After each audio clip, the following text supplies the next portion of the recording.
Well, Pam, I hear tell that by the end of the weekend, we're going to be getting some snow. I'm wondering, is it going to be a nor'easter? Are we going to be getting one of those nor'easters? Not this time. We can't call it a nor'easter. We're calling it a Sou'Easter. A Sou'Easter? Okay. I've never heard this term before, Pam. Tell me, what is a Sou'Easter? Just a little abbreviation for southeaster. Gotcha. With the winds. And so our weather team a couple years ago termed this because we did have a southeasterly wind on one of these big storms that moved through, and it kind of stuck around with our weather team. So the Sou'Easter, it means the dominant wind is going to be from the south and east onto shore. Between that and a nor'easter would be a northeast wind dominant on the shore.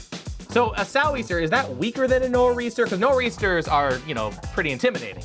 Yeah, with a nor'easter, we can get the big snows in Boston, a northeast wind with coastal flooding. Sou'easter can be just as strong. And with this particular storm, we do have the potential for some minor coastal flooding along southern and eastern facing beaches.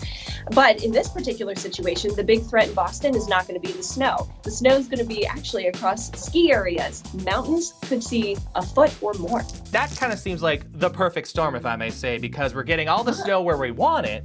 And everywhere else where we may not want it, maybe a couple inches here and there. Maybe if you're living on the coast, it might be a little more of a problem. But in the Boston area, pretty nice. Nice. Yeah, I use that term lightly because we'll get a lot of rain and we're going to see some gusty winds, 40 miles an hour roughly. Once you go across the coastline, southeast wind, Cape Cod and islands could be pushing 50 or 60 and over miles per hour with the winds.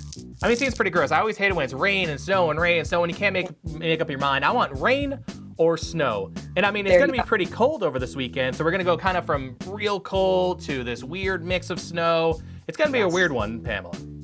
It is. And when the storm moves in, we're going to have temperatures surging into the 40s across Boston and even Providence and the coast of Connecticut. But then the cold air is locked in the mountains. And we could also see a northwest wind in the mountains with the center of low pressure tracking right over seemingly southern Vermont and New Hampshire. And that means we could even see some upslope enhanced snowfall for ski areas. So if you're traveling ski country for the big holiday weekend, be prepared. Driving Monday, not a good idea. Not a good idea. So we'll have a little bit of a weird storm, a little bit of a Sou'Easter, but later in the week, a little preview, anything coming, any flakes coming this way?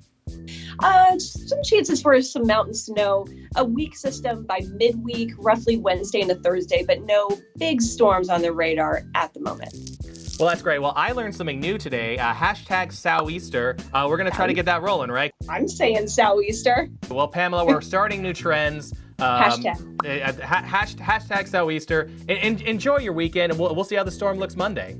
Yes, and we will keep you posted all weekend long with the latest on snow totals.